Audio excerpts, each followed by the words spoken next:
What's up, guys? Welcome into Packers Total Access. My name is Clayton. You can check us out on Packernet.com. Find me on Twitter at Packers_access. Email us, PackersTotalAccess@gmail.com. You can text us 865-658-5824. Join alongside Tim in Green Bay. We got Emilio in Tennessee here to talk a little Packers and more specifically this huge win over the Houston Texans as the Packers improved to 5-2 on the year. The NFC North just continuing to dominate.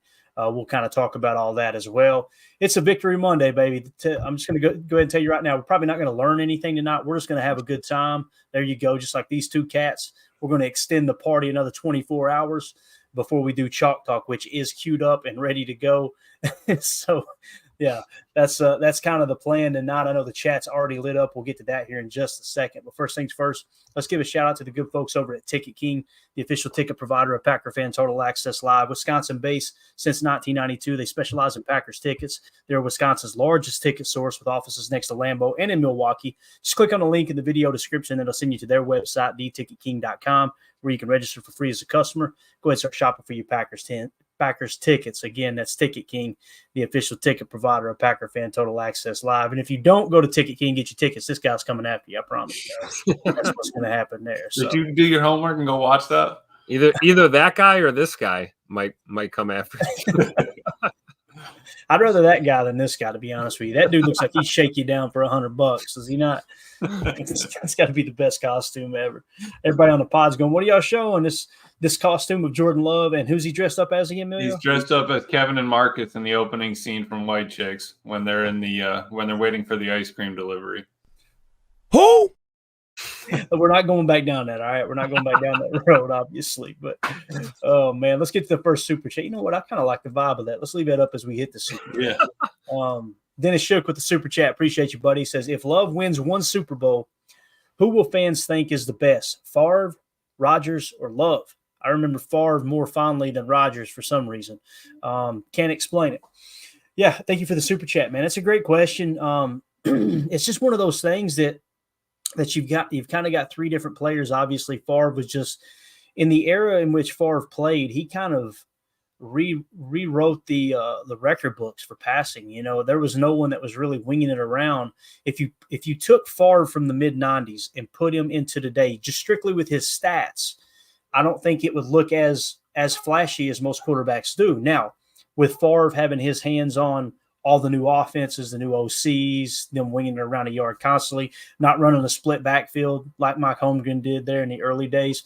I'm sure he would have just as big, if not bigger, numbers than today's quarterbacks. But just different eras, kind of hard to describe. I guess the best way to answer this question that Dennis asked us is, guys, you can draft one for your franchise to have for the duration of their entire career. You got to choose one of these three to lead your franchise. They're starting their rookie year. Who would you take, man? It's tough. On the surface, I have to roll out Love immediately because there's just not enough body of work there yet, right? Yeah. So and I understand why you're mentioning Love because he is kind of this hybrid of both of those quarterbacks. Man, for the fun factor, you want to say Favre, but for efficiency purposes, you want to say Rodgers. If Rodgers had that defense that Favre had in the 90s with Reggie White and Leroy Butler and Gilbert Brown and all those guys, I think Rodgers probably would have won a couple Super Bowls. But it's hard to tell with different eras, right? But How do you guys feel? Who'd you take, man? Favre, Rodgers, or Love if you're starting a franchise here? I'm gonna take Brett. I'm gonna take the kid from the kill. Just because he sat the longest when he got here, or I mean the shortest when he got here. I mean, you look at Aaron and Jordan, they sat for a couple of seasons. Brett got here, and then the Magic Man got hurt, and it was kind of time to throw him into the fire, and the rest is history. But to Dennis's point, like, I totally understand the sentiment. I look at these three quarterbacks, and number one, I'm grateful that in my lifetime I've got to see quarterback play like this from era to era, and each one of them, in my opinion, is championship caliber. You know, Favre got one, Aaron got one, and I know Jordan's going to get one too. So when I look at these three quarterbacks, I think champions. Yeah, exactly. I would say that Favre got me, into football. I had a number 4 jersey when I was a kid, kind of thing. I remember it, his dad's game. That one stuck in my memory. But then I grew up with Rodgers, so I think I'd probably have to go with Aaron. Just, being methodical, like Clayton was saying, we've always had a good O-line. If we had a solid D around him, I think he would be in better shape. But to Dennis's point, if Love does win a Super Bowl, I think I would lean towards Love just because of his demeanor and how he kind of carries himself as a leader. I like, how Rodgers did handle it for a while, but it's just, I think that, Love is, one of a very minute, and I think we're just blessed to have him. Absolutely. All great points, man, for sure. Again, I think I would have to lean Rodgers, but for the fun factor, man, Favre, I get it if someone wants to go with Favre for sure. Jarrell Lee points out, thank you for the super chat, Dennis. We appreciate you, bub. Jarrell Lee says, Brett Favre was drafted by Atlanta. Thank you, Atlanta. Yes, sir, he was. Thank you, Jerry Glanville, for being wrong about the kid. Exactly. Thank you, Ron Wolf, for being right, taking a gamble. I love it. Harry Cheese also just saying, Brett Favre still wouldn't know what a nickel defense is. That's true. That's true. I guarantee his receiving is tough. His answer would be the same too, Amelia. He'd go, who the hell cares? Yeah. Throw where they're not. I love it, man. So let's continue on this Victory Monday. Obviously, I caught this after the game last night and was able to grab it here. And obviously, I think we played a little bit of it last night. But Tucker Craft, I said, waking up hungover on Victory Monday, look at my boy Tuck in there, man. Looks like Emilio on the dance floor, no doubt about it. Hey, gangsters don't dance, they boogie. That's the Tuck Norris boogie right there. Oh, that's the get me out of here. But I'm happy we got the dub. Yeah, let's go get in the ice bath, right? Yeah. That one. It's Tucker Craft's awesome, man. And then I think we have another tweet here from him as well. Depends on what the jam was that they were playing too. I mean, maybe it just wasn't his, hype. He was at 80% hype level. He needs something else to get him to hit that 100%. No doubt. He also tweeted this out. He put, as iron sharpens iron, so a friend sharpens a friend. Victory Monday. It shows obviously Romeo Dobbs, Tucker Craft, and Jaden Reed celebrating together in the end zone. This dude just brings a youthful energy, but also has that madman to him. And he has the opportunity, and I say opportunity intentionally because it's really, really early, but he has the opportunity to be our George Kittle. And man, to think that Love has him as a tight end, that diving catch, guys, that's not normal. That's a superstar play. Him making that diving grab, just absolutely awesome. Number one Packer fan says Tuck had an engine to go fix. LOL. I can see that. Yeah. Got to go get an oil change done. Yeah, we just finished up the game, but man, truck hit that 3,500 miles. I gotta do that one. Definitely, man. Oh man, he's going to be a blast to watch for the next for the foreseeable future. No doubt about that. Now, another thing that came across the wire, I tweeted out a close-up video, and we'll get to it here in a second since it's Victory Monday. A close-up video of the hold that Daniel Whelan obviously saved there on the final play of the game with the game-winning field goal, but it was at Twins Stinct, I think is how you say it. Actually posted this and said Slayton is Monday vibes. Look at Slayton on this picture. You see him, Emilio? Look at my man. He is spread eagle. I mean, he's just so fired up that kick went through. Of all and I love how Sean Ryan just got his ass kicked. He's on the ground watching it go through. Just two different perspectives there, right? You got TJ Slayton basically dancing. TJ, did they get by you, my friend? What are they? I don't know. Did he block anyone? I don't know, but the best part is you can see the ball in this shot, and the ball has not even made it through the uprights yet. Big TJ already knows what time it is. Look at 93. I love it. There's three guys behind him too, right? It's not like he even did his job. Yeah, right. Yeah, what happened there? Yeah, we're good. The guy that you've seen streak across the middle, I don't think it was TJ Slayton's his responsibility nonetheless. So not a good look there for Slayton. Two biggest plays of the game for TJ. This one right here, and then him standing on the sidelines, shoulder checking CJ Stroud. Highlights of the game. Oh, awesome, man. So and that's Tuck right there on the corner there. He was saying in his interview that he wasn't on the pressure side of the field goal block, so he was actually able to watch the whole thing, he said. So he's on the right side for looking at it from here. Got it. So he's protecting that edge from that gun off the edge. Right? He said he was telling them, he's like, yeah, I got to see the whole thing. He said I wasn't on pressure side, so it was just awesome that he banged it, right? Yeah. And here is the hold. I tried to zoom in on the all 22 with the end zone cam here. So you're going to see Daniel Whelan save the game here. Look at this snap. Oh, so clean, man. And McManus waiting just a split second too to give him just enough time, right? You just a little drag there, bang. He basically hesitated his second step. You could see it. He kind of leaned in and just paused for a minute. But man, great job by Danny Boy right there, saving the game. I mean, we've seen worse snaps than that, but we've certainly seen better. Right. Yeah, Tim, we can get to that. No, but McManus was saying that he didn't get a chance to tell the guys, but that if he can get him, he said, I'll always take a practice kick. He said, he's confident that he's not going to miss back-to-back kind of thing. So at least take that practice kick, see where we're at, get a range, feel for the wind, all that. So I'm glad that first operation went smooth. The second one definitely needed to sharpen up. We're, thankful to have Whelan banging punts and saving that front. I mean, that hits your front knee, it's over. He stopped it before it hit his knee, messed up the whole jolt, got it up, and set laces out. You see him when the kick comes up. We're staring at the laces, so perfect. Absolutely. Definitely. Yeah, and again, just a really cool play. And to watch Slayton one more time, what did Slayton actually do What's here? he doing down there? Let's see. Yeah, he just whiffed on everybody. He stayed home, though. He stayed home. He didn't get pancaked. Right? One went on your inside, one went on your outside. They both kind of slipped through. Yeah, that's awesome. I love it. I like that clip of McManus post game where he kind of talked about high pressure situations and that he thrives and lives for that moment. One of the reasons that he chose that position. You got to love that, man. Yep. That's that Michael Jordan, Kobe Bryant kind of mentality, right?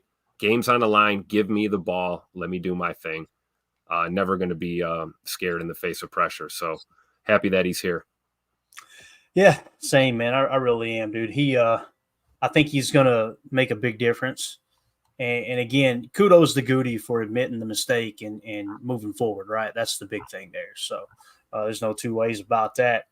And let's see here. We actually got some long snapper news, too, that came down the wire a couple hours ago, thanks to Emilio and Tim here. I think it was Tim. Was it Tim or which one was it? It was you. It was Emilio. Yeah. So Emilio caught it. He said, Matt Schneidman put this tweet out. It says, Packers have released long snapper Matt Orzik. Appears to be just a procedural move to activate defensive lineman Jonathan Ford off IR because he started the season on IR. Packers will likely re-sign Orzik later this week before cutting Ford and re-signing him to the practice squad. Okay, got it. So little business, little house cleaning, that's all.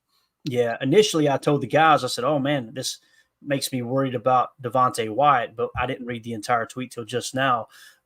I was kind of thinking, okay, if they're signing Jonathan Ford to the active roster, then maybe Wyatt goes to the IR and he's a little more hurt than we thought, but definitely not the case here. It's just procedural move to get Jonathan Ford back to the practice squad. Definitely has nothing to do with that bad snap, right? That's what at first I was worried Clayton's tweet put him on blast, and then Orzik was just done, Yeah. And I tweeted this out saying, the better view of Daniel Whelan saved the game, or the better view of how Daniel Whelan saved the game for the Packers due to such a stud.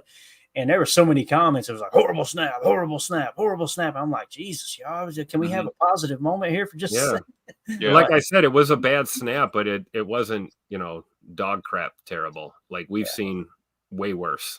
Can we go back and watch the first kick, right? I bet that snap was probably money. I just haven't, that clip hasn't gotten spun around. I haven't gone back and watched it.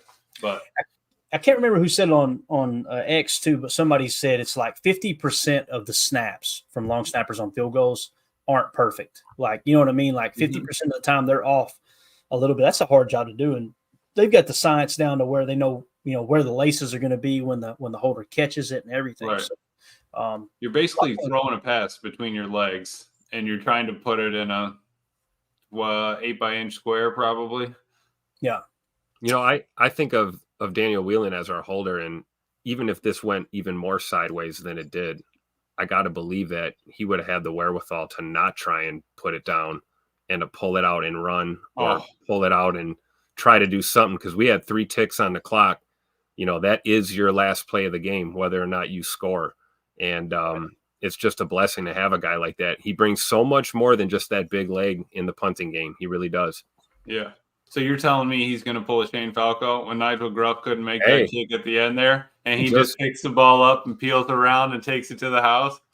I mean, you got to know, right? Like, if he bobbled it, if you have a bobble, there's no way you're getting a kickoff. So you got to know as a holder, you got to get creative there. I'd love to know what our hot play is for that. I'd love to know it. I bet Rich's got one set up. I would just love to know what it is. Yeah, it's called Run, Danny, Run. Yeah, that's like Toolfist was saying. I remember we talked about that. His ability to grab bad snaps unmatched. Remember a couple weeks ago on that punt, he had skied up, grabbed that thing one-handed, so we didn't have the safety. Yes. Beautiful. So his hand-eye is key. I'm glad we got him in at holder. Talk about a Shiny Boy Clifford right there right now. That was a bad snap. That one almost hit the crossbar. Yeah. No doubt. So shout out to the Kid 88 on Twitter for sending this picture. He actually took this picture at Lambeau for the background tonight. Really appreciate him.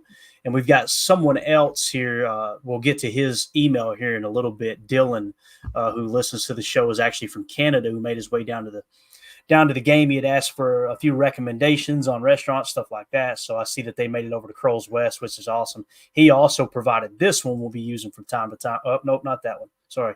This one we'll be using from time to time, which is another beautiful mid-afternoon shot there, man. You just love it. So, again, thank you guys for sending those in, man. We got the best viewers, listeners, fellow fans on the face of the planet, dude. It's absolutely awesome. All right, so we got the transactional news out of the way there. Let's move along to the locker room speech from Matt LaFleur. How's that sound, guys? That sounds good. All right. So here we go. This was Matt LaFleur after the win in the locker room yesterday as they defeated the Houston Texans. Obviously, they're at Lambeau Field. Here's Coach LaFleur. I mean, that went down to the last second, man. Give it up for everybody. We knew we'd take some punches, and so much in this game is how you respond. We found a way to get it done. Good job. A couple guys I'd like to mention. This guy let us down there on that drive. Jay Love.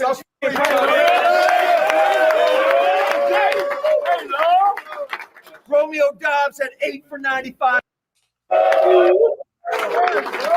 And Josh Jacobs. Big dog. Big dog.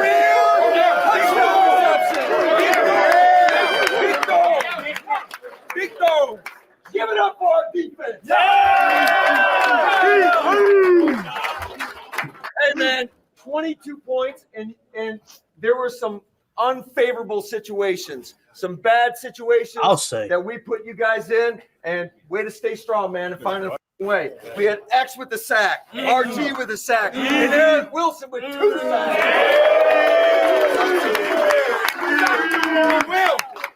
I got 3 game balls today.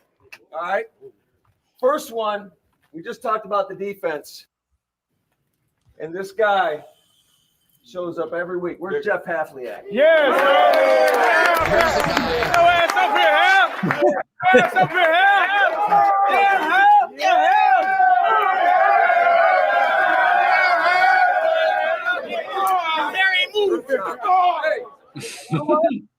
Listen what Coach LaFleur says right here. It's absolutely huge. Listen to this. He calls it an aggressive-ass game, and it's because of the trust he has in the men in this room. So great job defensively. Hell yeah,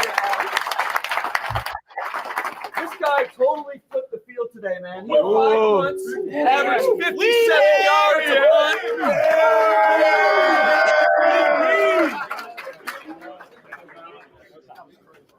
Daniel Whelan is 223% Caucasian. No doubt. This guy just got here a few days ago.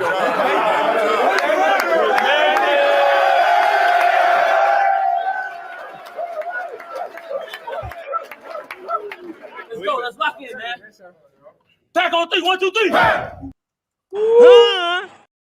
That don't fire you up, man. Oh, absolutely awesome. And obviously, McManus, he's already got the new nickname. They say that the young guys are throwing the nicknames around. They're calling him Uncle. They're calling him Dad, which is hilarious because he's, only 33 years old or something, right? Yeah, but he's the oldest guy on the team now. Right. Yeah. Yeah. It's just hilarious that I know the oldest Preston on the Smith's team. happy right now, right? Because wasn't Preston Smith the oldest before I believe he McManus got here? was. Yeah.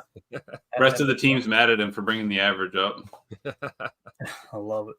Let's go to the chat here real quick. Carl K says the quarterback I started with long ago was Bart Starr. So I've seen Starr through Love. Amazing history. Wow. That's absolutely awesome, Carl. That's awesome. To think about that, man, to be able to watch Bart Starr back in the day. Me and Tim pulled up an old game the other night when I was just uploading the pod and everything. We were kind of watching it. It was from 1980. What was it, Tim? 1980. 83, I think it was. Yeah. 1983, and then Bart Starr, they do a pregame interview with him as the head coach. It was just great, man. You talk a little snow flying. I think was it in the one I showed you was actually played in Indianapolis or Baltimore, right? I think it was Indianapolis Colts. Yeah. And snow was flying in their outdoor stadium. And I can only imagine what it'd be like if all these cold weather teams hadn't switched to domes. But Tim Chase in the chat says Packers don't win yesterday without Romeo Doubs. Amen, brother. Amen. That dude, he made chalk talk on a play, and I actually put a tweet out. I'm a little nervous about showing it because it was a CBS broadcast. I don't want to break any copyright rules here. But if you guys, this wasn't on chalk talk, but on the opening drive, if you'll go back, I actually put a tweet out. You can find it pretty easy. Where just annihilates this poor Texan guy. Like he runs an out route and puts him on his face. Oh, bro, yeah. It is nasty. Yeah. Nasty. That was and the first one on that highlight roll. I saw that earlier, man. Mm-hmm. That was incredible. Just absolutely cooked. Definitely. And he made chalk talk with the next to last play, fourth quarter with only a minute left, 2nd and 10 play. He gets 12 yards, picks up the first down, gets him closer to the field goal. And it was just a great hands catch. That dude, we keep saying Jaden Reed's the number one. I don't know, man. Dobby might have something to say about that by the time the season's over, dude, because he is balling out. And you could tell he's just a man on a freaking mission. And again, yesterday you seen Tay Wicks at the boundary X occasionally. So they're definitely continuing to move Dobbs around a little bit there in that regard. So Tay Wicks is a good candidate for boundary X because you want that isolation, that playing in the phone booth there on the small side of the field, which what we mean by that when we say boundary X and we're talking short side of the field, the skill set that goes along with that is like a Devontae Adams type. Now, Tay could move around, right? He could play any position on the field. And I'm sure that they have plans for Tay Wicks to do that. They have plans for Romeo to do that. But when you put those guys in that phone booth over there, you've got this huge field side opposite of them, and you've got to really focus the defense on that field side because all defense is all football is attacking space and defending space, right? So you put your guy that can win in those small spaces over on the left, and obviously Dontavion Wicks is an excellent route runner. He's going to create opportunities to throw to him in those one-on-one matchups, and Romes has got the strong hands. If you could take Tay Wicks' route running ability and couple it with Romes' hands, you would have an all-pro wide receiver, no doubt about it. But, again, it's just certain things that each of them have got to work on in their game. But, yeah, I'm with you, man. Romeo Doubs, we definitely don't win that game without him, man, no doubt. Rock says in the chat, good to see you, buddy. He says, sending love, healing energy, and prayers to 7. We love you, Quay. Yes. Has anybody heard anything there? I'm sure he's in concussion protocol, right? So we'll probably know by Wednesday or Thursday. If he's not practicing by Thursday, there's a good chance he won't be playing this weekend. But it was good to see him up and moving around. It was just obviously you never want to. Mm-hmm. It's never not a serious issue when someone gets a concussion, obviously. But when you see what happened to like the offensive lineman in the game last night, where it's old, So it's good to see him get up and get off the field on his own power, right? Mm-hmm. Yeah, and I believe this is his second or third. I think he had one last year, and I know he had one his rookie year. So definitely, you're saying, right? Yeah, Quay. Yeah, for sure. So I'm with IROC, man. Prayers for Quay Walker, our Georgia Bulldog alum. Hopefully all is well. Definitely. Ron Samuel in the chat said 33rd team guys called what the Packers were doing, quote, slow playing the run in order to stop the play action that Houston excels at. Not sure what they meant. It's exactly what we've been talking about, Ron. When you look at the tape, you don't see these guys attacking the football up front. You might have one guy that's like you pin your ears back and everyone else is really focused on throwing lanes, protecting the run gaps. So you're doing a little run stunning, meaning basically even though you're running a stunt, you've still got your gap assignments for if they run the football. So in a nutshell, what it means is you're playing less aggressive up front is what you're doing.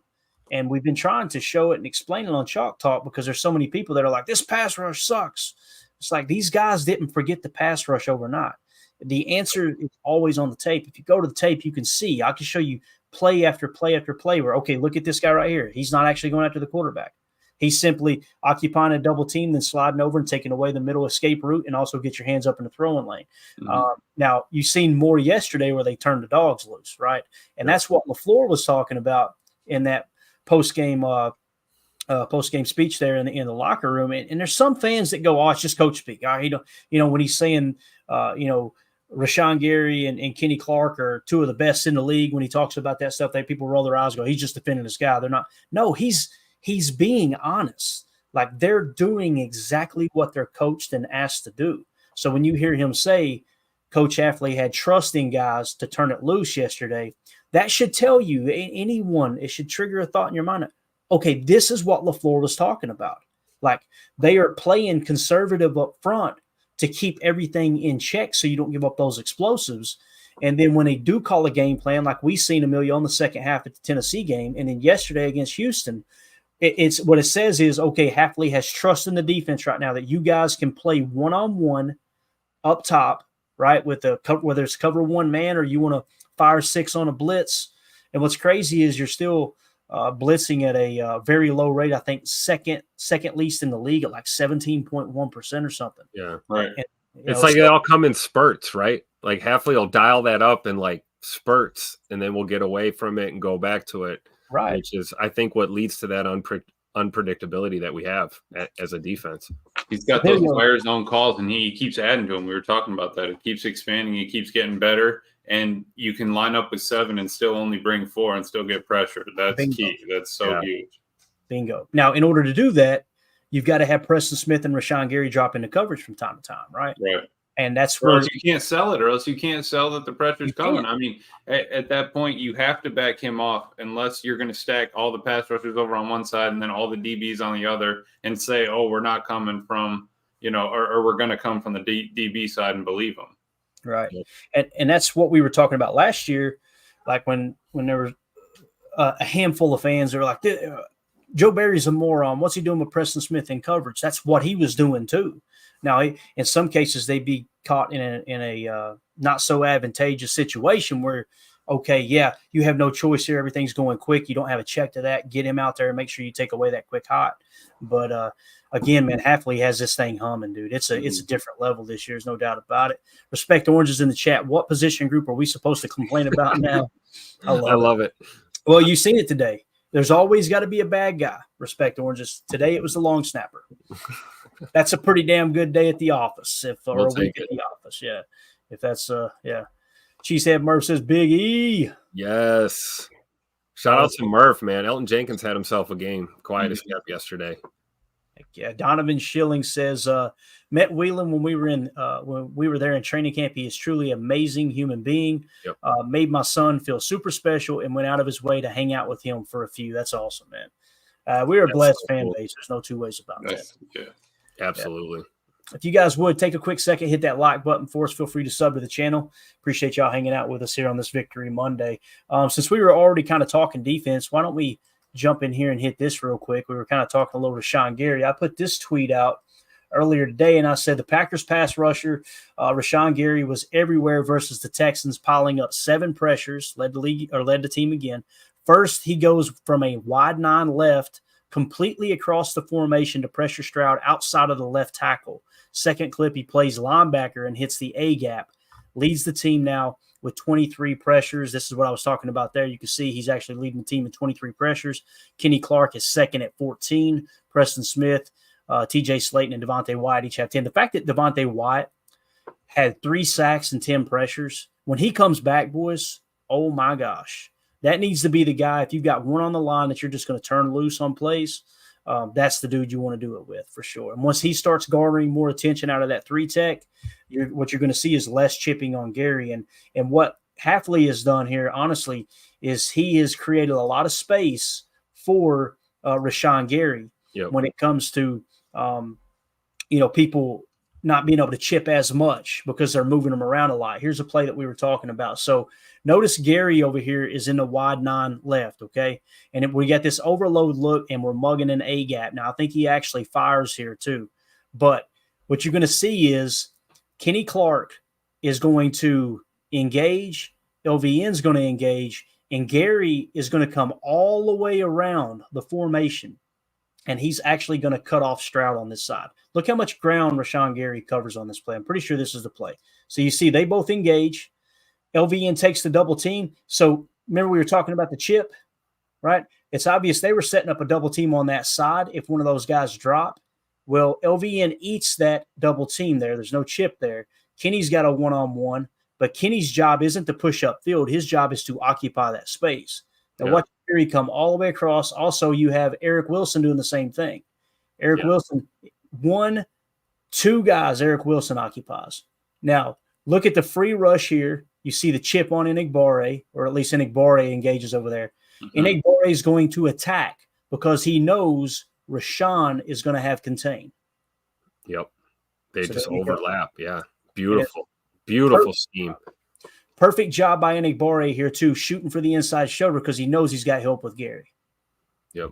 And again, that's on 3rd down, too, guys. Hey, can we go back pre-snap? Absolutely. Because this made me happy. Look who's in the middle of the field right there. 33. Oh, yeah. No doubt, man. I love it. No doubt. And again, on the backside, it looked like it was cover 1 man. Is that right, Amelia? That's what you're seeing, too? Looks like Ja. Yep. And then who's that? Maybe Key right there. Key maybe in his pocket. I remember seeing that. I just thought it was so big that Rashawn didn't get sucked into trying to trail Enigbare into the middle. Right. Yeah. That's called unselfish football right there. Yeah. Man. Yeah. It's called buying in, right? We talked about last year. Guys weren't bought in to the system and to the scheme. I think this team is 100% bought in. I like this one. Yeah. Check out this play here. So if you look how they're lined up right now, okay, you've got your 2 linemen in a very, very wide look here. You got kind of a 4-eye, double 4-eye there. Could be a 4 if you want to split hairs. You could say it's a 4. But here's where Gary's standing up as a linebacker. So you still got your wide 9 over here, right? Watch what Gary does here last second. They're waiting. Everybody communicating. All right, let's get to our spot. Now we're going to move in. Now he can't change. So you see Stroud just set to protection. He's going whoever's the mock. Maybe 56 is the mock, whatever it is. Now Gary moves over to his spot. Ball snapped, and he's coming right up the gut. And again, why look, you think, okay, Gary, why don't you just attack him straight on? Why did you go to Stroud's left? Because he knows he's got all of this funnel over here. He's funneling Stroud right into the heavy pressure. And looky here. That is called unselfish football right there. I can't help it. My eyes are drawn to 29 back there. Look at X play this play once. Everywhere Stroud goes, he goes. Yep. Look at that. Just reading his eyes, man. Yeah, man. It's uncanny. And again, that was just a play that falls incomplete because and a great draw up. And again, you can't chip that, right? You can't. Here's what's crazy too is like you see when he goes to set the protection, right? 33 has to slide over. There's no chip on Gary now, right? So they're moving Gary around like crazy. All right, fire up the middle. Look how he puts the guard in a turnstile too. Look at this, just the quickness. Look at that. Somebody put a quarter in the merry go around.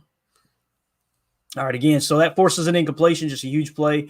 Great scheme by our boy Jeff Hafley. I'm getting emotional over it. Great scheme by Hafley and a great play, just the athleticism there from Rashawn Gary. Anything else you see there, Emilio, you want to hit on? He was saying how he had to get him in more advantageous spots, and how is that not an easy rush? He doesn't have to fight through a chip, and the guard was too worried about the tackle, and Quay didn't even come. Quay's on the edge in the wide 9. The tackle's probably worried about that. Okay, nope, I could just have Carl Brooks coming at me, and then the C's parted for Rashawn. Like you said, it's perfect that he played the inside out on his hip. Send him to the shorter side of the field. Yeah, it's his right hand, but you have 2 other defenders over there on the line, and you're trying to get him out of bounds, shortest distance to the ball. Unfortunately, Quay trips up Jair right here. You'll see as he drops back, he trips up Jair. But watch number 20. Nope, no problem. Hey, look, pick that up. Got to take that crosser away. Look at him stick to him. Yep. Just a great job. He was still ready to come close on that running back. Yeah, to make sure he didn't get the first down. kept the hat count advantage over there by Bullard doing that. We had 3-on-2 all day.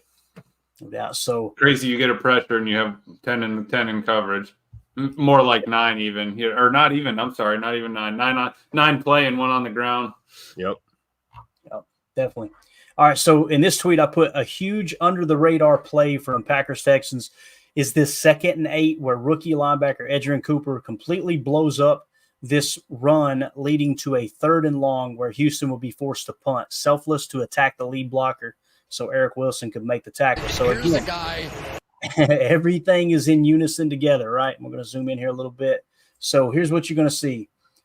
And I got it kind of lined up there for you. So you're going to see Edan Cooper is going to be lining up right here, okay? And what they're going to do is try to run a little lead sweep, right? They're going to basically have a lead blocker out front. Rather than try to go after the ball carrier, watch how Edan Cooper, watch him. He's going to jump out. Let's just play it a couple times here. He's going to jump out, get out front, and blow up the block. And, of course, he actually knocks the ball carrier down. You can see it really nice in this next angle right here. But, again, right there he is, okay? And Edan Cooper, read and fire, lead, block, blow up. Watch him right here. Again, we'll hit it on loop. Look at that. Just attacking, man. No hesitation at all. Knowing I'm going to get that outside shoulder. That lead blocker's mine. Bang. Knocks him right into the running back. That forces a 3rd and long, which would lead to a punt. Those are the plays that are not going to make the highlight reel that are absolutely huge. I don't even think it made Chalk Talk. It might. Yeah, it did. I think it did make Chalk Talk. But it's huge, man. And that's the stuff that you don't catch normally just watching a game as a casual fan. But that is such a big play in this ball game. A 2-point game. Just, I mean, that's what you're looking for of a rookie.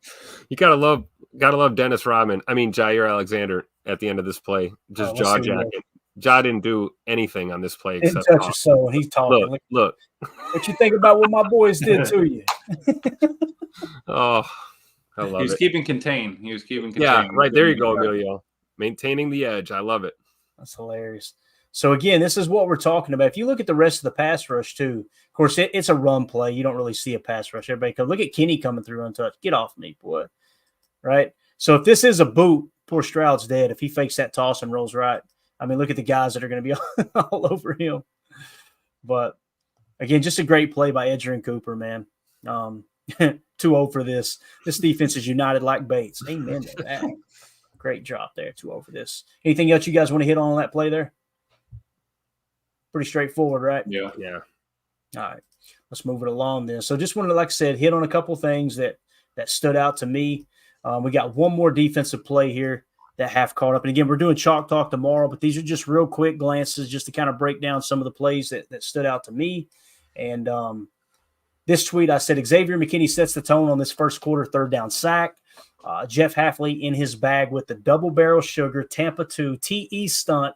And also with that TE stunt, you're taking away that mid scramble, and he's going to bring the safety blitz off the edge. Oh, and Preston Smith dropping into coverage too. Just don't forget that. All right. So Joe Barry. Exactly right. Let's roll the tape here. So again, you're going to see there's Xavier on the edge, and the box cam will show a little bit better. Look at this, just clean, bang. I mean, it don't get any better than that. He got there so quick, and Stroud didn't have a clue what was going on. So watch the box cam here now. And look, you see how they're mugging? This is what we mean by double barrel sugar, okay? They're showing a double A-gap mug here. They call that double barrel. They're showing a blitz there. And when I say sugar, that means they're lying about it. They're sugaring them, all right? Yep. So you see both those guys bail out, and it's Tampa 2. So linebacker on the right, which is Quay, look at him take the number 2 and make sure he gets enough depth that if that guy goes vert, he's got him. And again, this is what I'm talking about with Sha Sha Gary. Watch Rashawn. He's going to skate all the way across the formation and end up in the A-gap. Notice how he's not going after the quarterback either. If I get the grab here. You see how he's just protecting that middle gap? That's by design. Also, look at this guy rushing off the edge here. I can't tell, is it maybe Kobe Wooden? Notice how he is not trying to get through and get to the quarterback. See him? Yep. Right. PFF is going to rule that as a bad grade. They're going to look at that and go -2, right? Because, and again, we don't know who the hell's grading the tape. So when you look at pressures, I'm going with next-gen stats because they're using GPS tracking. The ball's still in the quarterback's hand. If a player gets within 2 yards, that's considered a pressure with the ball in the quarterback's hand. I'm taking that over some nameless face that I don't know who's grading the tape. But again, it just, if you're casual and you watch that, you go, man, he really got doubled. He didn't get through it all. Gary didn't get any pressure at all. They're not trying to get to the quarterback here. They're taking away that, the scrambling lane. Like Kobe Wooden, if that's him over there, he's making sure that Stroud don't contain right.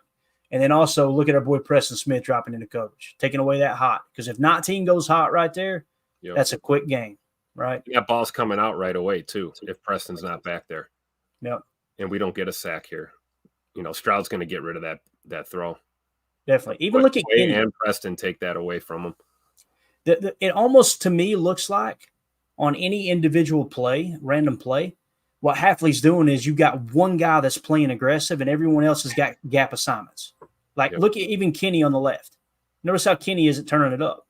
Right. He's looking for that backside if CJ gets loose and wants to scramble out. So it's really unique how Hafley's calling this defense. I love it, man. Absolutely. And look, what was this game 6, game 7 of the year? And he finally dialed up X on a blitz. Yep. I love it. And a great time to call something like this too, like you said, with the sugar. And then you got X playing near the line. You got to think Houston maybe saw that pre-snap, but they might have figured he was going to go in coverage, like he was going to run out of there. But to send him like this is amazing. I love it. Definitely. You see anything there, Emilio, you want to hit on, bub? Yeah, I just like how he's Matt was talking about it. He was able to just kind of fluctuate between here. We're seeing Tampa 2 earlier. We saw, it was cover 3. It's, cover 4. You got Rashawn walking up around. I love the double mug. That's, it puts everybody in a bind. Everyone's got to have a man when they're lined up like that. And it also does, it doesn't allow them to get to a second level if they're looking at a run play. You get into your man, you get to your gap, and you move forward. But beautiful that, like we were talking about, 7 on the line, 8 in there, whatever. Only end up bringing 4, and honestly, only end up really bringing 1 with, like you said, with authority, and just say that you put those front 3 uncontained, and just you're just trying to keep that quarterback in the pocket. He's too much of a scrambler. It's there to keep him wrangled in, and I think he did a great job at it. And the other cool thing about this too is when you get to this point here, notice this corner up here. This is actually invert Tampa 2. So this is one safety. Here's your other safety that's blitzing. He's going to bail out, cover 2 deep, right? Right here is going to be your second 2 deep. So it's what we call invert 2 when a corner plays deep half in a cover 2. And then, of course, Quay is locking eyes on the number 2. So you see 1, that's Diggs motion over. He's now the number 2, okay? So what Quay's got to do is it's basically a Tampa 2 match. If 2 goes vert, that's on Quay down the seam because they're in a 2 high. They're in that cover 2 look. Right. They being the corner. And honestly, he almost shells it as if it's a cover 0. He almost shells it as that entire front's coming and everybody's manned up. And now you have to make a decision, and then you peel out and everybody's got a spot. And I'm glad you point that out too, because if you look here, the reason that Xavier is free, watch the center. Tell me who the center blocks here, fellas. Remember, because Quay's mugging in that double barrel, watch the center. Blocks no one. Mm-hmm. Even the left guard and the right guard. Yep. That's called +1, really +2 hat count there. So you got Xavier McKinney just stealing Mountain Dew from a baby right here, bro. It's over. Love it. Hafley was in his bag, no doubt about it. And again, watch the tape yourself, man. Dig into it. All right. Anybody who's hearing my voice right now, you guys on the pod too, don't just fall in line and just, nope, so-and-so, the podcaster said this. Clayton said that. You dig in and you come up with your assessment, man. Don't feel like, I don't know where to start with that. That's BS. If this dumb redneck can figure out how defense and offense works in the NFL, you can. I promise you that. Jake G126 in the house says the crowd was fire. I was watching the guard tap the center a lot. Some of the biggest defensive plays, the crowd was loud. AF was a great game to be at. Definitely a playoff atmosphere. I wanted to say that earlier today. I was thinking about it. I definitely want to mention here on the air. If you're hearing my voice and you were at Lambeau yesterday, we always hear about when the crowd's too quiet. We always hear about the gold versus the green package. They're not getting loud. They're sitting down. You never hear about when they do good. It's just people only want to complain when the crowd isn't loud. You guys were awesome yesterday. Yep. Could you not hear it on the TV, guys? Oh, for sure. It was nuts. That's what we need, man. And for anyone who went to the game and supported like that, you guys are awesome, especially you too, Jake. Appreciate y'all, man. Absolutely awesome. So, Lisa, see you on the other side. Yeah, good stuff, Emilio. That's all, folks.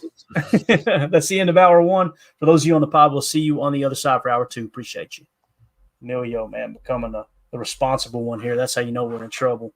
All right, so let's shift gears and show another play that was huge. And again, we're going to hit all these in great detail tomorrow on Chalk Talk. But it's Victory Monday. We're hitting some of the bigger plays that we can kind of identify right off the bat. So you know what this is. This is that rocket ball from old number 10. This is Brett Favre 2.0. Man, what a shot here. And we'll break it down. He actually checks out of the play and goes to a different play call at the line of scrimmage, he being Love. But, man, this rocket ball to Tucker Kraft down the seam, boys. Look at this shot. Look at this. Let somebody come look at this. Look at that right there, boys. And the catch by Tucker. Oh, my gosh. Let's just play it on loop for a minute. And again, I think the call, if I remember correctly, was a skinny post, okay? Skinny post, sit, dig. So you're going to have multiple options there if that skinny post isn't there. And really, man, great job by the safety trying to break on it. But you know what that tells me when you see a safety miss a ball like that? He underestimated Jordan Love's arm strength. There's no two ways about it. Does that not look like Favre, boys? Yeah. Absolutely. I mean, it honestly looked like it should have gone up the seam a little more. It looked like it should have kept going up the hash, and he forced him more, to the N in Green Bay rather than the B. But right there, I feel like he could have just drifted it 2 yards to the right. But I know he sees the linebacker, so I like his window to the left. But still, it's crazy. I'll tell you what, if there was a 1/10 of a mile an hour difference in that throw, it's picked off. Oh, absolutely. An absolute laser beam from Jordan Love right there, and it had to be. Yeah, and again, look at the ball, nose down. I mean, that's a rocket, dude. You could probably count the spirals on that thing. How many times it turned over? That's a tater that's been hummed right there. Yeah, and here is the all 22. If you want to see it from that angle, we'll show it real quick so you can see. Is a skinny post curl with a dig, right?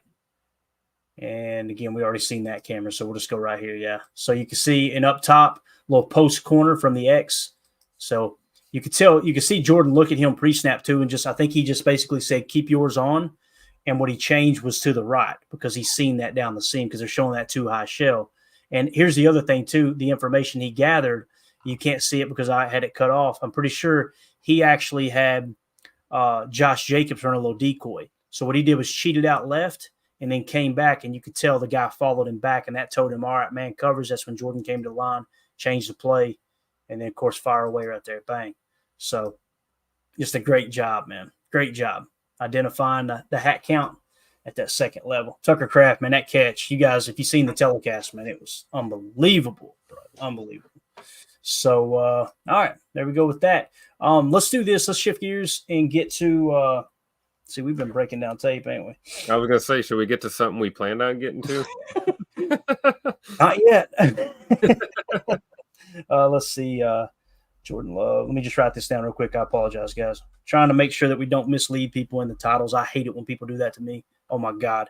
When I see a title of the podcast and it says we're going to talk about this, they spend 30 minutes of their program talking about hot dogs and then 5 minutes talking about what they said was in the title. I want to hurt somebody. So anyway, sit your butt outside. Exactly right, Coach. I'm glad you said it, not me. Here's the email that we got from Dylan. I want to hit this real quick because I thought it was absolutely awesome. This is the cat that was asking me about, kind of advice as far as what to do on the trip and this and that. And I'll go full screen so you guys can see a little bit more. He said, hey, Clayton, it's Dylan from Ontario. Here's some of the pictures of my wife and I's day in Green Bay yesterday. We had some good burgers at Crow's West. That was one of the recommendations we made. Then we did the legendary tour. The guy leading it was a man named Tom Pigeon. I hope I'm saying that right. I'm not sure how well known he is, but he's awesome. He's been going to the Packers since he was a kid. He went to his first game at Lambeau. First game played at Lambeau. He went to the first game played at Lambeau. Sorry. the ISPO, and a whole bunch of other legendary games. His stories were unreal, and a lot of the artwork inside 1265 is based off photos he's donated. So it felt like an honor to be toured by him. The Hall of Fame was amazing too. Almost hard not to get emotional walking through there. So much history is attached to this team. As a younger fan, I can only imagine what the early founders and investors of the team would say if they saw what the Packers have become today. Very well said there. Feel free to use the photos in this stream. Or on your stream, I would send more, but the attachments are too big. Email. So there's the Crow's West burger. Look at the grease on that bun, boys. That's what you're looking for. The real butter burger right there. That's right. No Fries. disrespect to Culver's. Culver's makes good stuff too. But if you want a true butter burger, you got to go to Kroll's for That's sure. where you Yeah, but all I can have is all I get down here is Culver, so I'll take it. But man, next when we're up there, I might need to make a pit stop and grab. Yeah, man. So you go to Kroll's West, grab a butter burger, and then you go to Culver's and grab you some custard afterwards. That's how you do it. And then we'll grab Jacob some cannolis. There it is. On the way back, right? All right, so there's the first picture. Then here he is, Hall of Fame. Obviously, the championship belt. You guys remember that? Yeah. That Clay Matthews put on Aaron Rodgers' shoulder when they won the Super Bowl. They got it right there in the case, too. Really cool. Jordy Nelson, Clay Matthews jerseys. There's that shot. Beautiful shot of Lambeau, obviously. Some of the Hall of Fame Packer Hall of Fame balls. Oh, yeah. 1965, Vince Lombardi NFL championship ring. And then there's Dylan and his lady at Lambeau Field. Just absolutely awesome that the fans share this stuff with us, man. But again, Dylan, thank you for taking the time to send that, man. Absolutely awesome, bro. I need to do the tour next time too. I didn't have I didn't have enough time when I was up there. I didn't even get to see the trophies, nothing. We got to give Dylan one of these real quick. Exactly. All right, so let's go to the chat real quick. Professor Cakes, Tucker Craft, what are you waiting for? I don't know, something amazing. So we got to get that sound drop for sure. Mr. Larry in the house. Love said he got it out in front of Tuck a little more than he wanted to. Don't you love it? Just the absolute laser of the game is still going, I should have done this a little bit better. That's a great catch there by Larry. Thank you, Mr. Larry. Because that backs up what Emilio just said. That ball might have been. He probably just wanted it just a hair straighter down the right hash there. Yep. Then the dive wouldn't have looked as cool. The dude wouldn't have almost had the fingertips on it, but yeah, gotta love it. Yep. Definitely. And then Fred McFarley gets it back on track and says, the PTA hot piss play of the week. Make this a thing. Oh my God. Yeah, our guys better wake up with their piss hot, like I said before. So. Write it down. The PTA hot piss play of the day, play of the week. We already know who won this week's. I don't know, man. There's a lot of them. Oh, really. man, it's Tuck Norris all day. Laying out for your team right there. Yeah, and I want to mention this too. Everybody on YouTube, go vote. We forgot to do it, we being me and how ignorant I am. We want to do every post-game show. We want to do the PTA player of the game. So who was your player of the game in the win over the Texans? The four choices I put up was Eric Wilson, who had 2 sacks, 4 tackles for a loss, and 1 pass defended. Jordan Love, 220 yards passing, 2 touchdowns, 2 interceptions. Sha Sha Gary, 1 sack, 7 quarterback pressures, and 5 tackles. And then Brandon McManus, 3 extra points in the game-winning field goal. Right now, Eric Wilson running away with it, 64%, 2 sacks, 4 tackles for a loss, and 1 pass defended. Make sure you get your vote in there, guys. Definitely get your vote in. Let's see. What is wrong with you? Eric over here said it. He said, if I die from eating too many butter burgers, it's all good. Hey, amen. What a way to go out, dude. I'm all about it, man. I feel like I would have done my service as a Packer fan if I kicked the can from cardiac arrest. Come on, dude. It's either from a butter burger or from watching the games. One of the two. I don't want to get her in trouble, but I'm pretty sure the lady that spoke to us there at Crow's owns the joint. She was working the register, and she may not be there any longer. She was just decked head to toe in Green Bay stuff, Green Bay earrings. Her and Mandy ended up hugging before she left. You know how Mandy is. She got to know her life story and everything. But she made a couple comments to me at the register of how they run their business, and I won't say it on the air, but God bless that woman. She's a damn national treasure. I'm just telling you right now, dude. I'll leave that. we know our fan base, our listeners that we've got here, and they would really, really greatly appreciate it. I'll just move it along. But another cool story I wanted to hit on, and then we'll get into the PFF grades. This was absolutely awesome. Who was it that tagged us in this? Do you remember, Amelia? Was it Paul something? Am I thinking right? Or Tim? Was it you, Tim, that mentioned it to me? Yeah, I think it was Tim.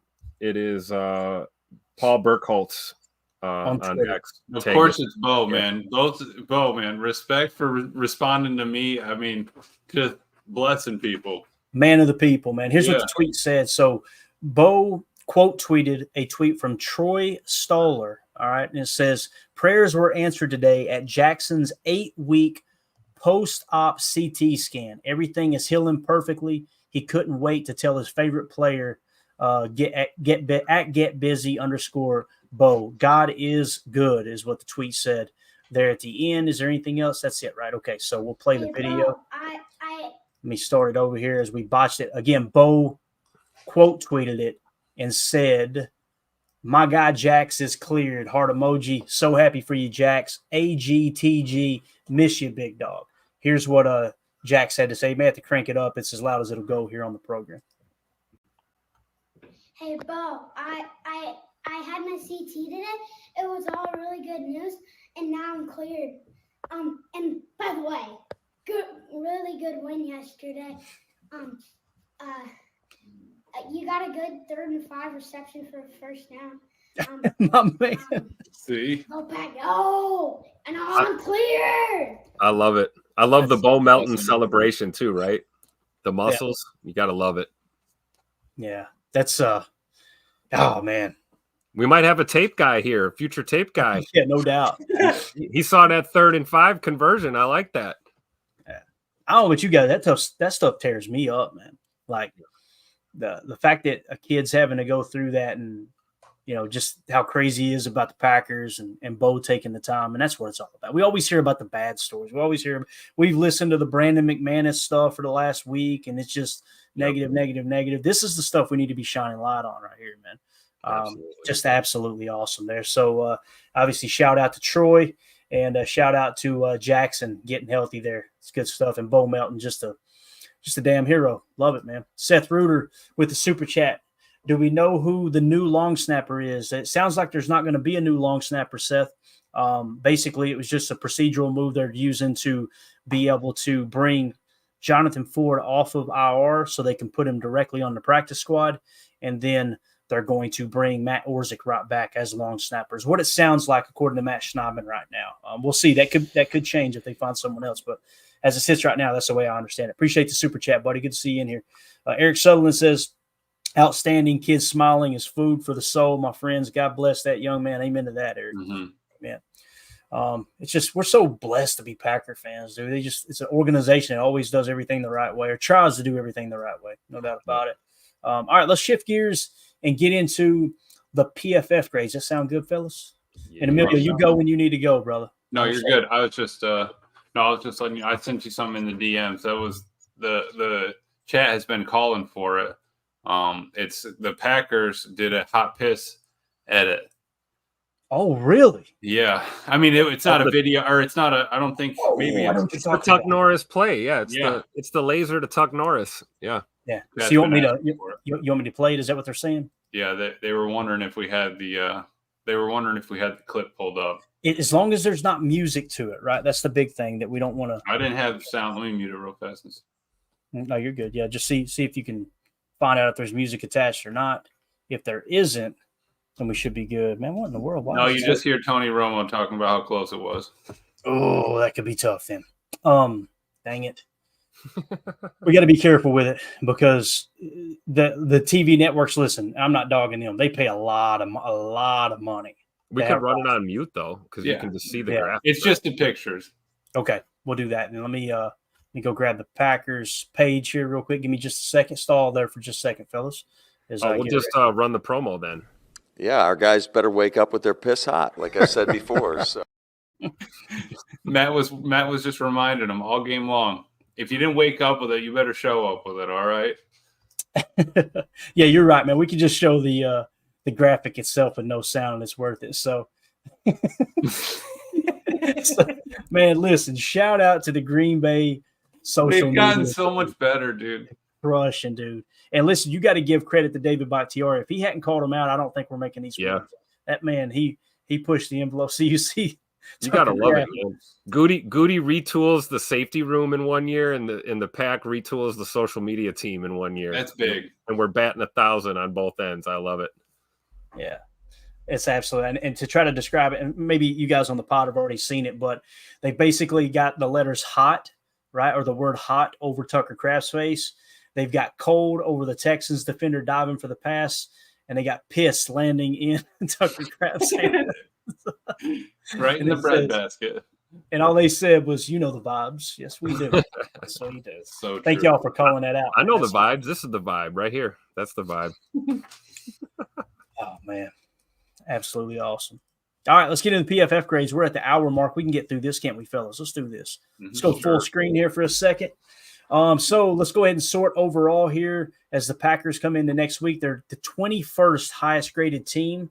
The big thing that sticks out is their pass blocking grade. They're second in the league at an 81.1. Let's see. There was something else here too. Which was it? Let's see. Let me go back to the overall just to grab it again.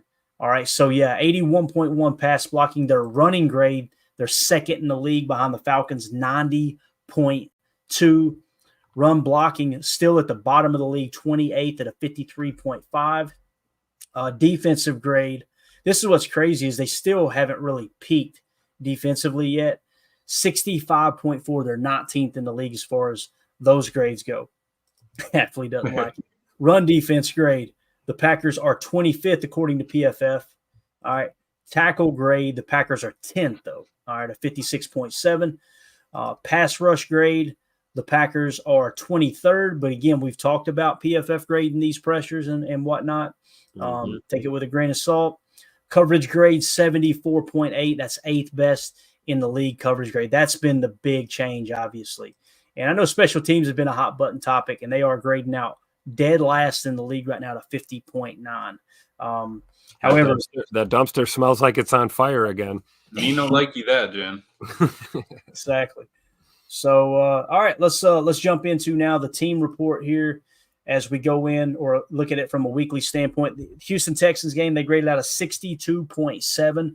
The big thing that stood out, their pass blocking at 73.2, their passing grade of 70.9. That's two of the bigger positives there. If we go to the offensive grades, let's talk about the guys who really stood out. Bo Melton, listen, only 8 snaps, but an 81.2, out of this world. Romeo Dobbs, 48 snaps, 76.4. Zach Tom, 57 snaps, 72.6. Jordan Love, 72.2 with a passer grade of 70.9. That's going to help his overall grade on the year tremendously. Ben Sims, once again in the top 5. Check it out. Only 16 snaps, but a 69.6. Right there toward the top. Dontavion Wicks, 24 snaps, 68.5. You love to see that. Yes. Josh Myers having a ball game, boys. Yep. 58 snaps, 67.1. Josh Jacobs, 39 snaps, 65.0. And then Emmanuel Wilson, 60.2. Kadeem Telford, only 1 snap, but that's your top 10 as that sits right there. Elton Jenkins at 59.8, but his pass blocking 76.0. Yep. Again, the run blocking kind of feels like the pass rush grading with PFF. I think sometimes they might not fully understand exactly what the Packers are trying to do with some of the pin and pulls and duos and things like that they run. Right. But I think that's what Murph was talking about earlier with Big E. You know, the pass pro was phenomenal from him. Yeah, definitely. He's one of the best pass blocking guards in the game. There's no doubt about it, man. Let me get this pulled back up here. Make sure I don't miss anything. All right. Shout out to Bo Melton at the top of the list. Get that man some cheese curds. Cheese curds make my stomach hurt all the time, but I do eat them though. You should eat them, though. You should. Emilio, anything stick out to you here, man? Yeah, just the fact that, you know, we had starters step up, and like Bo at the top there, you only get 8 plays. You got to make the most of it. I'm happy that, you know, we have a lot of O-line up there at the, you know, top 10, 11-ish. And we needed that. We talked about how it was going to be a battle in the trenches. And even with the turnovers, things like that from Love, they didn't quit. You know, that's a superpower. They come back and it's like nothing happened. And the team I like how the team follows that mentality. They don't get worried, even if, they don't pout and quit. That's so huge that's not the mentality anymore. That was getting a little old. Short memory when it comes to mistakes, right? Make the mistake, learn from it, check the tablet on the sideline, go back out and make a play. And that's one of the things that Jordan Love is just known for at this point. He makes a mistake, tries to learn from it, move on. He's not going to let it eat him up. Yeah, definitely. All right, so there you go. There you go. That we do need to still work a little bit on the running back pass blocking, but our man Chris Brooks is absolutely fire at it. So if we really need a third down blocker, he's coming in. Yeah, only 8 snaps, but again, at 82.4, man. He can block. Yes, he can, sir. Jaden Reed had a bad game according to PFF. A 40.1. So we'll keep an eye on that, obviously. Well, that's what I'm saying. We don't have to worry about that. Like, we're so lucky that isn't a thing that we have to, to be mad about, that our quote unquote number one, or whoever wants to call him a number one, had a bad game. No, Rome was there. Christian Watson, he didn't have a great game. He had one catch, I think. So it's not like, it's never going to be perfect. Everybody's never going to get 400 yards a game. If we're blessed enough, we'll have one game where we get 3 or 4 people with 100-yard games. But how often is that actually going to happen? I have no idea. Yeah, definitely. Tim, anything else here offensively, Bo? I think Josh Myers is worth talking about. Probably one of the best games we've seen from him in recent memory. I even noticed that just watching it live. Normally you miss stuff watching it live, but even live I was making comments to Mrs. G, just like, look at 71 out there doing his thing. And you look at these grades in the numbers. I mean, this is probably peak Josh Myers. So if he can consistently put up games like this, we're going to be in good shape. Yeah, completely agree, man. Completely agree. agree. Would you be happy with him long term at 67? Oh, hell yes, dude. 79 pass blocking and was the 60 run blocking, 62 run blocking? Absolutely. Yeah, let's look at it here by week. 50.1, 60.1, 54.5, 63.8, 38.5, 59.2, and then a 67.1. So by PFF standards, I mean, this was his best game of the year. Definitely. Right. No doubt about that, man. So again, got to give credit where credit's due, man. It's awesome that Myers played. No, we like to we kind of bag on him a little bit, so we gotta give him props when he's playing well. Yeah, absolutely. See it, you got to say it. All right, up next, defense. 56 snaps for Eric Wilson. Is this correct? Did he really get 56 snaps, guys? Sure did. Sure did. Man. By the way, that's my game ball.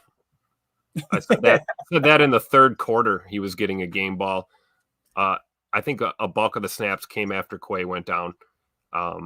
But man, shout out to Eric Wilson, veteran presence in that linebacker room. Mm-hmm. Yeah, so if Quay hadn't got hurt, he probably would have been somewhere in the 20 range. You think something like that, maybe even less. Yeah, I don't know, man. He had to be on there for at least a couple plays. I mean, we had him in base before Quay went out because Quay had 13 and Eric had 56. So, with the max being 63, I mean, he only missed 7 plays all game. That's not bad at all. I mean, he was going to get playing time. I think they liked the 4-3 look against the Houston without having their explosive, wide receiver out there. Mm-hmm. I think that he wanted to kind of stay in 4-3 as long as he could. Yeah, it makes sense. Edan Cooper still running away with it here with the PTA player of the game, 65% of the vote. Second place is tied with Sha Sha Gary and Brandon McManus. And then Jordan Love is bringing up the rear there. How much does Cooper have? How much of the vote? 65%. 65%. That's what You're right, Tim. He does, don't he?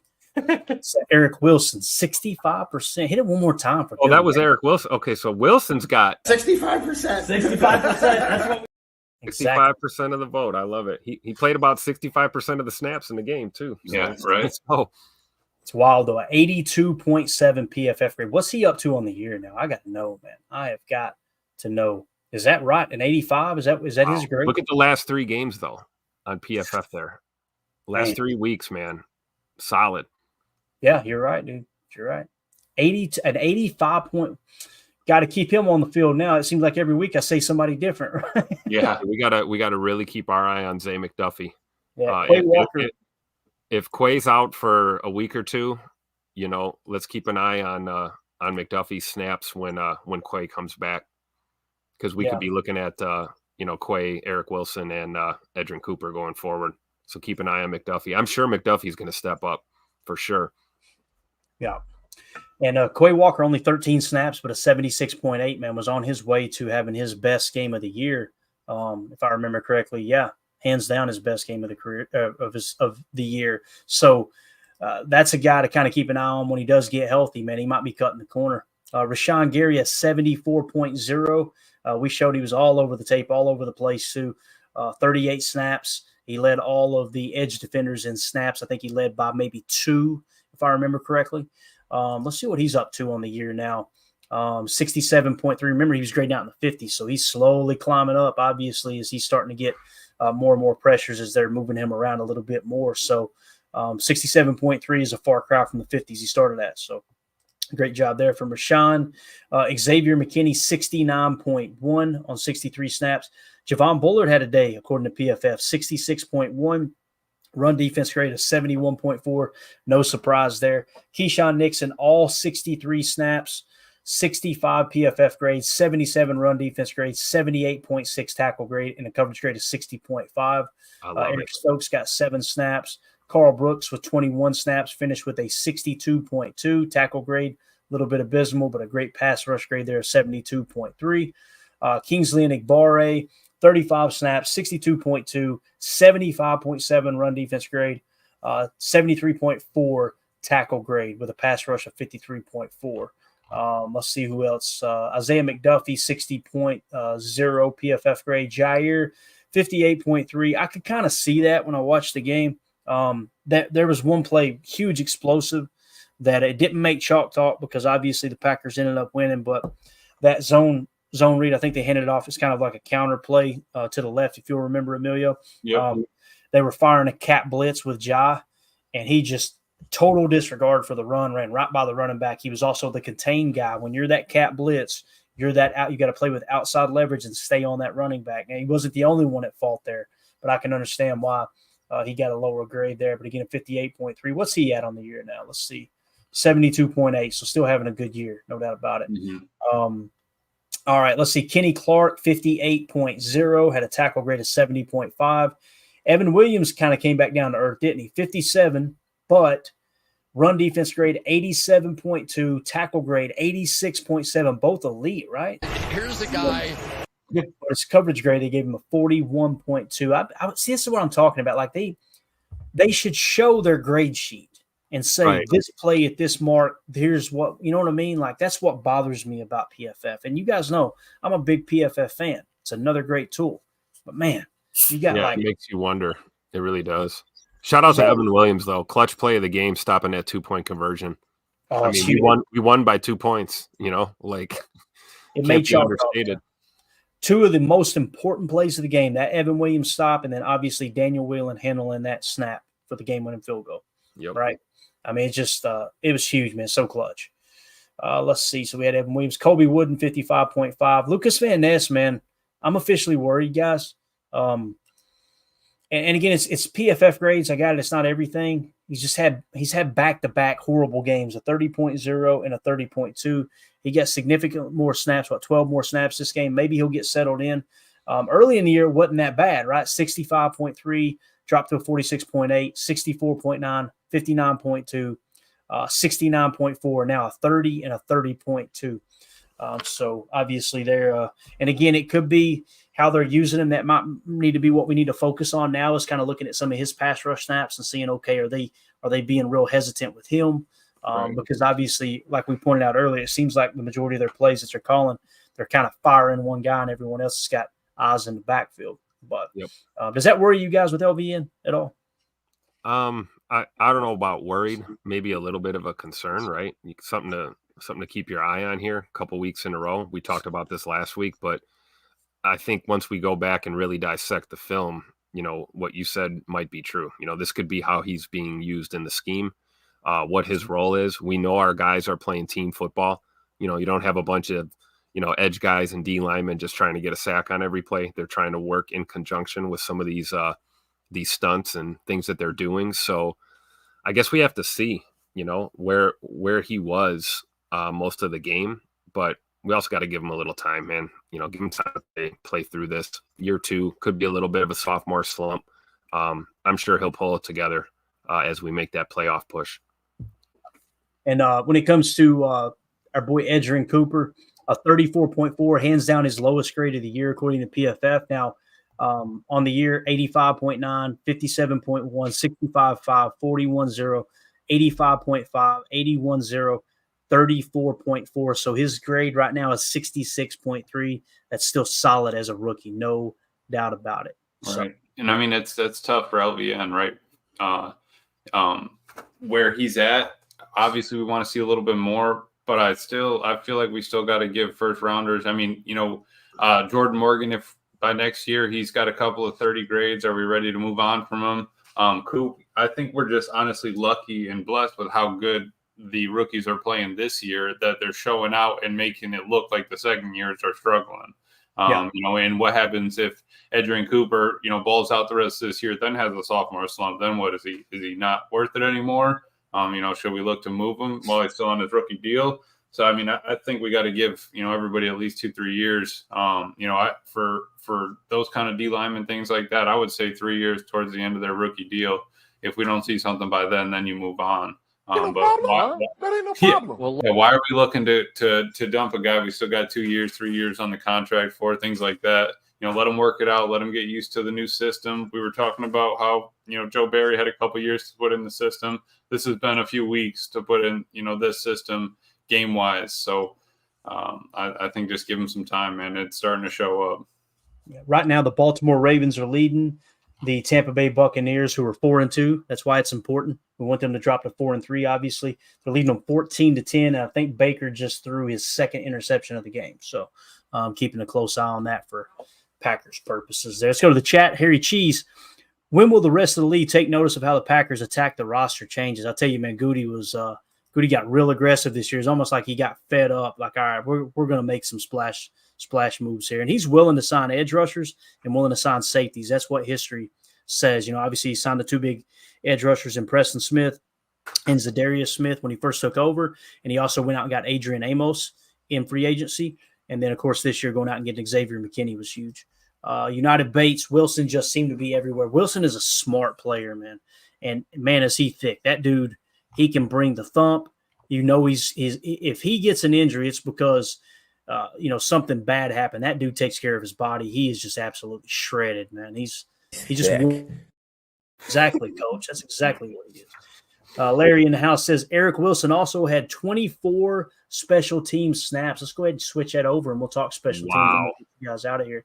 Let's go total snaps. He is right. 24 total snaps with a 71.1 special teams. That makes his day even more impressive. Another good catch from Mr. Larry here for sure. So he ended up with almost 80 snaps. Is that right, guys? Yeah.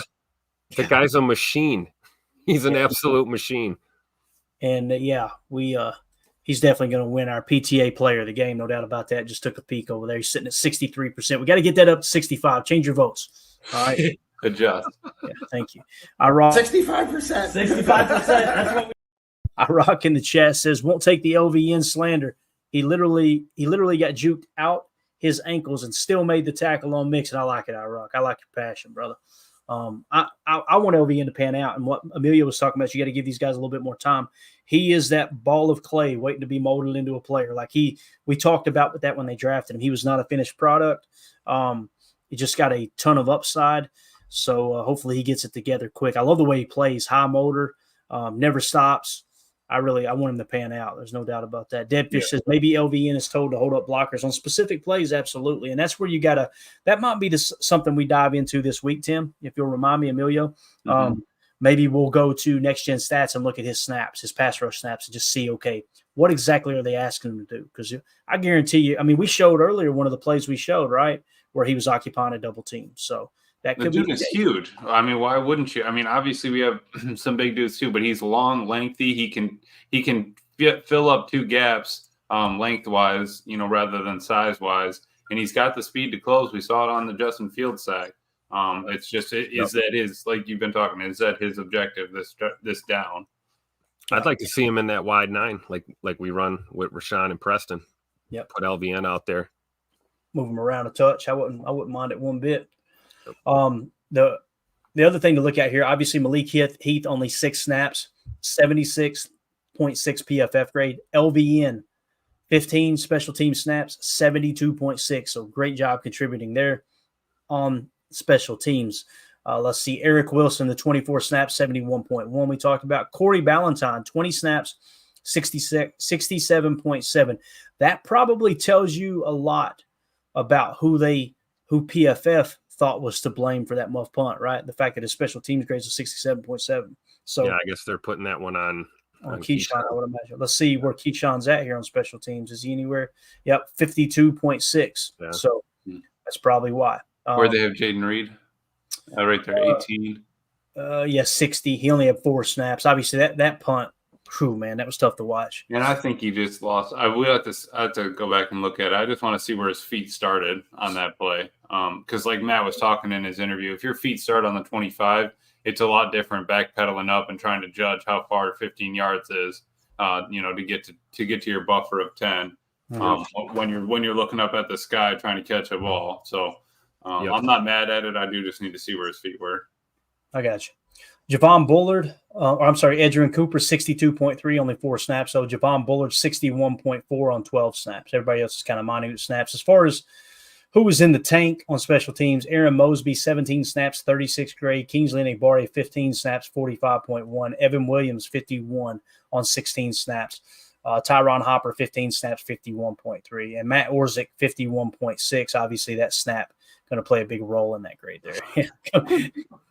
Coach Half is not happy. All right. Anything else you guys want to see here as far as the special teams grades for PFF? Yeah, I want to see Bo Melton not being the flyer anymore. I want to see Bo Melton returning some punts. Bo Melton back there. Let's take a break from the Jaden Reed project. And, Tim mentioned that the other day, guys. And when Tim mentioned it, what did I say, Tim? Oh, my Madden, boy, he's a way better returner than Keyshawn. I've taken a couple of them to the house, and I get Keyshawn. I feel like I'm running them up. You don't call him Get Busy Bo for nothing, right? Let him return a punt. Let him sit back there and get busy. I'd like to see it. Yes, sir. All right, so there are your PFF grades. Go ahead, Amelia. I'm sorry, Bo. No, I was just saying I like that, Tim. I like that move. I wouldn't be opposed to it at all. Yeah, for sure. I mean, a lot. Keyshawn's been getting a lot of heat, for all the money we paid him and everything this year, and his role on the team. But he's played well on defense. That's what I'm saying. The guy's earning every nickel. He's earning every single nickel that we gave him. No pun intended in the nickel, and on the boundary and in the return game. So I think, and as far as Jaden Reed goes, we already know Bird is like super valuable on this offense, and I personally I'd like to see him. Maybe shake it up a little bit. I could see Bo Melton returning punts. I really could. Yeah. Weather gets colder. Ball's not going as far. Maybe we'll get some more returns from Keyshawn. Yep. Set it up. And Clay, I don't know. You didn't catch the jam shuffle, did you today? I haven't yet. I usually listen. Marty was going. He was saying, they were going off about the Packers in a good way. Big Daddy said wasn't texting him. There wasn't, because he wasn't complaining kind of thing.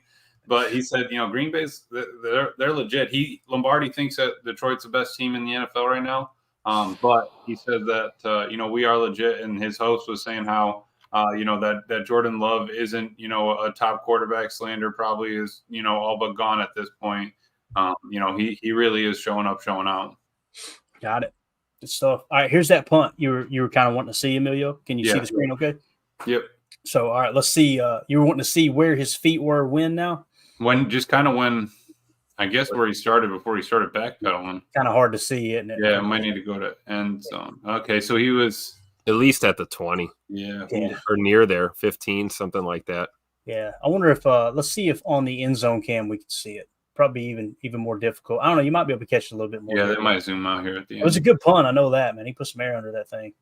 Yeah, see, that's the thing. It's all in your, where are you lining up in your estimation? See, here he is at the 10. He had to have been at least at the 15. Yeah, it looked like he already started backpedaling. Yeah. Oh, yeah, no doubt. Right. So it's like one thing to judge, like, okay, how far is this guy going to boot this ball? But it's another thing when that thing's in the air, swirling around in the wind and sailing on you.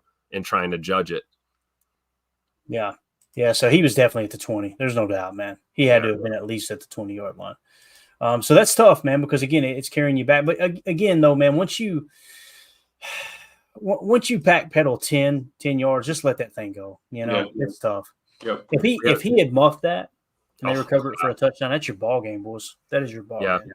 So there's one where we have, here's a situation. This is just my opinion. Here's a situation where you probably let it drop, and then we look at the Keyshawn punt, and you're in traffic, you're backed up. Run up there and field that damn ball. And don't wait till the last second and let it drop with all that traffic around you. So those things can be cleaned up, right? That's just a fundamentals kind of thing. Yeah. And we'll dive into that tomorrow too with Chalk Talk. That Keyshawn or that muff punt there, between Keyshawn and Corey Ballantyne, will definitely break it down. So we'll take a deeper look. I want to get everybody's opinion on it because, I can see the argument for people that are going, man, that's on Keyshawn. He's got to scream, Peter, everybody move, get out of the way. And if he's waiting till the last second to decide that, then Corey does fight through the whistle. I got you. It's just, I don't know, man. I get frustrated. I respect your opinion too, though, Clayton. Like you said, like Ballantyne's got to know, don't run at your own guy in that situation. And when I went, much how it always happens, when you make comments directly after the game, you're emotional, Yep. So when I went back and watched it, he actually does get squared back around, and I think in his mind he hasn't heard Key say Peter, right? I think what he's doing is he just spun around like, I got to keep him off of Key. He's catching this thing. I think Keyshawn Bell's and a great punt too, like I said, with the backwards trajectory and all that. So it's tough, man. Again, that's why I try to hold my opinion in the post-game show, because I'm telling you 90% of the freaking time I'm wrong right after the game, until I go back and watch the tape and go, yeah, knucklehead, you're an idiot. So the other thing too, I heard the number today. I think it was 93% chance that you win the game if you're +3. So we had a 7% chance to win that game. That's not including the middle eight and not including the explosives, which I'm sure if you compiled all that in, it was probably over 95%. So the fact that you stole one away there, I matter of fact, it just hit me. I remember I tweeted about it. I'm going to see if I can find it, or did I dream tweeting it? But I think I said, I laid out the statistics there at halftime. And what I said was, let's go steal this win. I don't know if you guys remember me. I remember that. Yep. Do you? Okay, so I did actually tweet it. I don't know if I was just pissed off up here by myself and talking. Let's see if we can find it. No, you know why you're going to be pissed? Because after this, you got to go downstairs and take the trash out. It's Monday night. Yo, thank you so much, man. she's back in town, though. I'm not getting out of it this week, I promise you. I know they're overflowed from last week, when you barely made it in time. So see if I can find it here. Where are we at? I know I tweeted it out. Yeah, here we go. So I'll pop it over here, and then we'll get out of here, because I just want you guys, this was my mindset, and lo and behold, it ended up happening. Believe me, I would not have put money on it. But, so I put – this was at halftime. Obviously, I just quote tweeted the Packers tweet there where they says 19-14. I put turnover differential, Houston 3-0, middle eight, Houston 6-0, explosives 4-3. The Packers should be losing by 14-plus points. Let's go steal this dub. Yep, and that's exactly what happened, Clayton. You're a genius, man. You called it. It would have been such a disappointment if you didn't steal that dub, because it's the fact that you're just down by 5 points. That shows you how well LaFleur was coaching. And I know he got aggressive and away from the run at times. We talked about it on first down, but still, man, to keep you in that game is just wild. Tupac LaFleur had me in my feelings in that first half, man, with all that. Too, man. All that fancy pants crap in the red zone and short yardage situations. I'm like, Josh Jacobs is right there. Just hand him the damn ball. Why are we crushing? He's crushing right now. Because what did he finish with? But hey, what the hell do I know? I'm sitting here in my basement talking with you guys. I'll let Tupac LaFleur call his own games, and we'll keep stacking up dubs. So no problems from me. Last thing here. So he was averaging. Let's see. It was 76 yards on 12 carries. Right. So 76. Right about 12. So he was averaging 6.3 yards a carry, and we're coming out on first down running jet sweeps. Like, listen, that's all I'll say. I'm just going to leave it at that. Because, again, we got the dub. This is Victory Monday. Sorry, Coach. Yeah, there you go. Or you could hit him with this one, too. We got another one in here, too. Where's it at? Did I add it in? Oh, this is the best we showed it Monday, right? Yeah, there you go.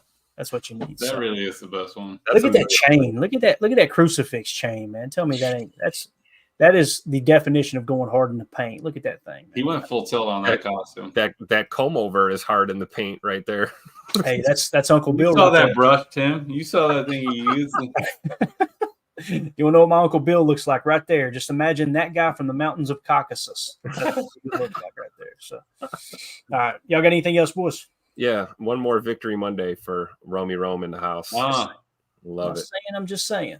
So, shout out to Dennis Shook with the super chat. Appreciate you, Bub. Seth Reuter, thank you for the super chat. You guys are awesome. Also, Emilio, who was it yesterday? Joyce. Yeah, Joyce with the memberships. Yeah, 10 of them. Yeah, Joyce. What was the last name there? Do you remember? Hold on, I sent it to you. It was Joyce Martha. Joyce Martha. So Joyce Martha gifted 10 memberships to 10 random viewers. And some people, we've noticed that after we go off the air, they do the gifting because they don't want their name called. But I'm sorry. I'm going to call you out every time. We appreciate y'all. It means the world to us that you support the stream. So, all right. That being said, we're out of here. Tim, give me a hand with this, dude. Chalk talk tomorrow. For those of you listening on the pod. Good stall. Thank you for making us part of your day. How many times are you going to come to my press conference late? As always, let's go out and be the change we want to see in the world. Go Pack, go.